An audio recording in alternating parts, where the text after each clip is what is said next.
ना मेरे पास पैसे हैं, मैं आपको कहो तो रिपोर्ट ला के दिखा देती हूँ, ठीक है ना मेरे पास पैसे। अब मैं कहाँ चली जाऊँ? मैं तो नहीं जाऊँगी, चाहे तुम मुझे मार दो भाई, बाहर जाके भी मरना तो यहीं मार दो। मैंने इस जगह पे 12-13 साल काटा है, कोई यहाँ से हिलेगा नहीं। मैं आपको रिपोर्ट दिखा सकती हूँ भाई साहब।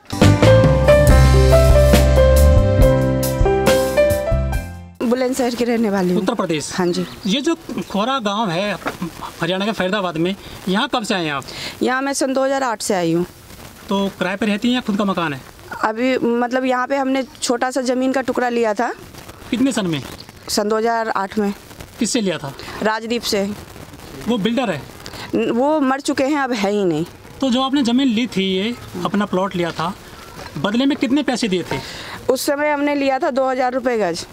अच्छा, तो कुछ आपको सबूत मिला था, डॉक्यूमेंट जो होता है? कुछ नहीं, एक ऐसा रसीद, जैसे हम शॉपिंग करने जाते हैं तो छोटा सा रसीद बिल सा दे देता है। अच्छा। वो मिला था हमें ना, उस पे ये लिखा था कितना गज है, ये क्या है।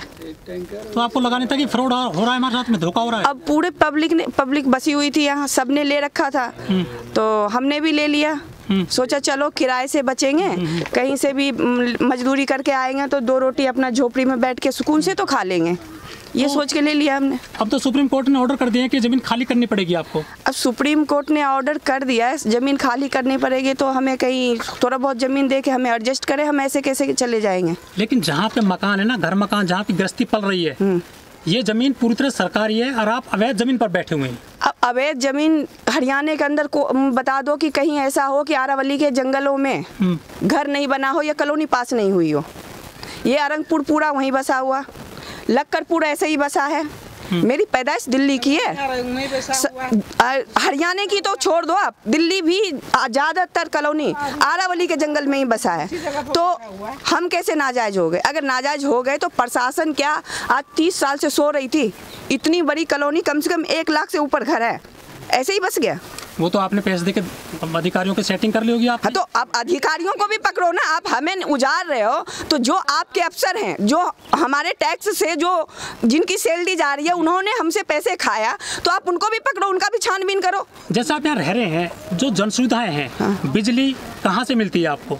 भाई बिजली तो हमारे पास प्राइवेट है एक तरह से, हमें सरकार हरियाणा सरकार का लाइट था, पहले था हम पे। हाँ। पहले हम पे हरियाणा सरकार का लाइट था, ये खंबे लगे हुए हैं, इसमें लाइट कभी आया करती थी, लेकिन यही है कि फिर अचानक से बीच में गायब हो गया। अब इसमें से लाइट काट दिया। बिजली यूज करते हैं अपने घर में, तो बिल कैसे देते हैं, किसको देते हैं आप?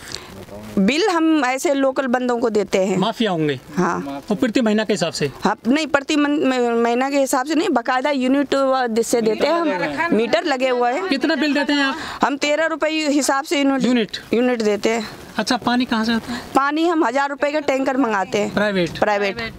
अच्छा, उससे फिर पानी लेते हैं। हाँ। शौचालय वगैरह है सरकारी यहाँ पे? नहीं, कुछ भी नहीं है। हम खुद के होंगे आपके? हाँ, खुद गड्ढा खोद के बना रखे हैं, अपना इस्तेमाल। अच्छा, बच्चों जो है आपके वो कहाँ पढ़ते हैं? मेरे बच्चे सरकारी प्राइमरी स्कूल पैलादपुर दिल्ली। इस कॉलोनी में कोई स्कूल नहीं सरकारी? इस कॉलोनी में कोई सरकारी स्कूल नहीं है। लेकिन जो मोदी सरकार है वो कहती है कि हमने सभी गरीबों को शौचालय बनाकर दिए हैं। कोई आपको यहाँ पे बनाया शौचालय एक दो? कोई नहीं। देखो, कहने के लिए तो मैं ये कह दूं कि मैं अपने पड़ोसी को ताजमहल बना के दी हूँ, हाँ, लेकिन वो दिखना तो चाहिए। आप किसी के भी घर में जाके देख लो, या कोई भी ऐसा सरकारी अफसर कह दे कि हमने यहाँ पे कुछ किया है। अच्छा। जब इलेक्शन आता है ना, तो भाजपा वाले भी आते हैं, कांग्रेस वाले भी आते हैं, आम आदमी वाले भी आते हैं कि हमें वोट दो, हम तुम्हारे। और जब हाथ जोड़ के देखो, कुछ जन के पास हरियाणा के वोट है, कुछ के पास दिल्ली का वोट है, ठीक है, तो दोनों अपना अपना। आप शरणार्थी हैं आप? हाँ, बस हमें इस्तेमाल कर लिया जाता है, फिर साइड हो जाते हैं। वोट जो पड़ते हैं आपके, हरियाणा में पड़ते हैं, दिल्ली में पड़ते हैं?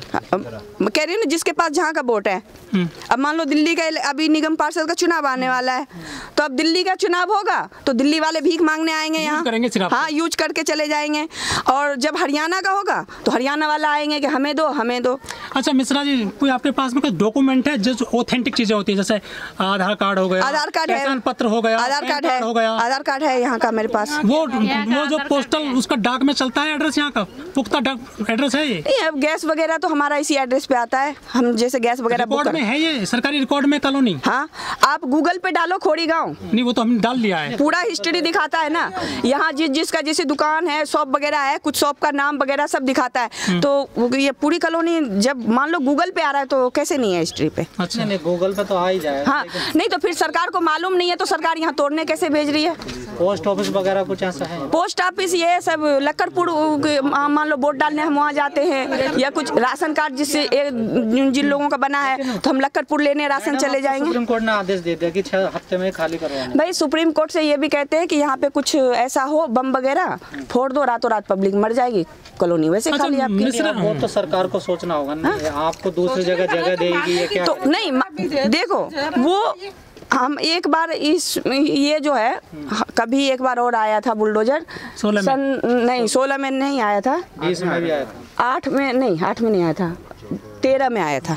अच्छा 13 में आया था तो उस समय सिर्फ इतना हुआ था, उस समय कांग्रेस का राज था। मैं ये भी नहीं कहूँगी कि कौन क्या कर रहा है, लेकिन उन लोगों ने ये कहा था कि जैसे रोड के किनारे बिल्कुल बस गए थे, हाँ वहाँ उसे तोड़ दिया था घर 150, हाँ कि भाई बिल्कुल रोड पे मत सटो क्योंकि उधर सूरजकुंड का मेला लगता है, ठीक है।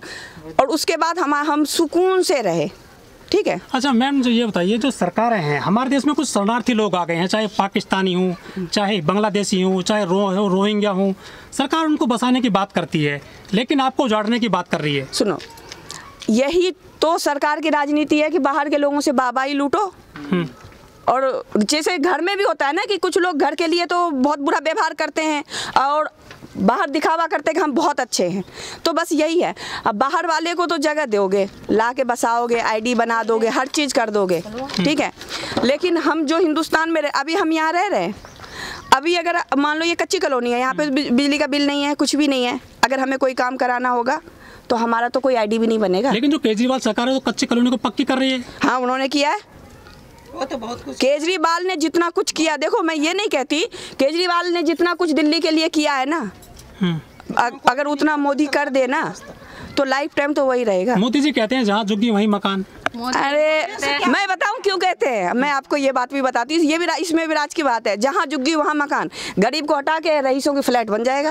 अच्छा यहाँ होटल दिखता है 5 स्टार सा, ये राजहंस है। हाँ। इसके अंदर आप कितना भी गलत काम करके घुस जाओ, पुलिस पकड़ नहीं सकती आपको भाई साहब। ये है वो होटल पहुंचा जा रहा है कि होटल के सामने नहीं रह सकते आप। हाँ तो वही तो कह रही मैं, जहाँ झुग्गी वहाँ मकान का मतलब ये है कि गरीब को हटा के रईसों की बिल्डिंग बना दो। लेकिन हाई कोर्ट ने कहा, हाई कोर्ट ने कहा कि इन लोगों को जगह दूसरी जगह दे दी जाए। लेकिन जो फरीदाबाद नगर निगम है उन्होंने ये कहा, हमने पेपर में आज पढ़ा है कि 2500 फ्लैट है फरीदाबाद में और 2500 नोएडा में है, ठीक है, और यहाँ पब्लिक है लाख, ठीक है, उस पे चर्चा चल रहा है, उससे भी ज्यादा है। और ये फ्लैट है या जगह उसे मिलेगा जिसके पास प्रूफ होगा कि हमने जमीन खरीदा है। प्रूफ तो हम पे है नहीं, मतलब डायरेक्ट नहीं इनडायरेक्ट जमीन नहीं मिलेगा, और बात चल रही है। हरियाणा सरकार ने, प्रशासन ने तो मना कर दिया ना जमीन देने को, तभी तो सुप्रीम कोर्ट गई है ये नगर निगम। हाई कोर्ट ने तो कहा कि आप लोगों को जमीन दी जाए, तो नगर निगम ने तो मना कर दिया कि हम जमीन नहीं देंगे, तो तभी तो ये सुप्रीम कोर्ट गई। अब सुप्रीम कोर्ट ने कहा कि जमीन भी नहीं देनी, इनको खाली करवाओ। तो भाई अगर ऐसे हम तो प्रशासन का आदेश, कोई बात नहीं, हमें बुलडोजर के नीचे दबा देंगे। देखो अभी मैं इतना बोल गई हूँ, आपको मैं दिखा नहीं सकती हूँ, मेरे अभी बड़ा ऑपरेशन हुआ है और अभी मेरा टाका भी नहीं कटा है। अब मेरे घर में मेरे पति नहीं है, मेरे 2 बच्चे हैं, ठीक है ना, मेरे पास पैसे हैं, मैं आपको कहो तो रिपोर्ट ला के दिखा देती हूँ, ठीक है ना, मेरे पास पैसे। अब मैं कहाँ चली जाऊँ? मैं तो नहीं जाऊँगी, चाहे तुम मुझे मार दो भाई, बाहर जाके भी मरना तो यही मार दो। मैंने इस जगह पे 12-13 साल काटा है, कोई यहाँ से हिलेगा नहीं। मैं आपको रिपोर्ट दिखा सकती हूँ भाई साहब।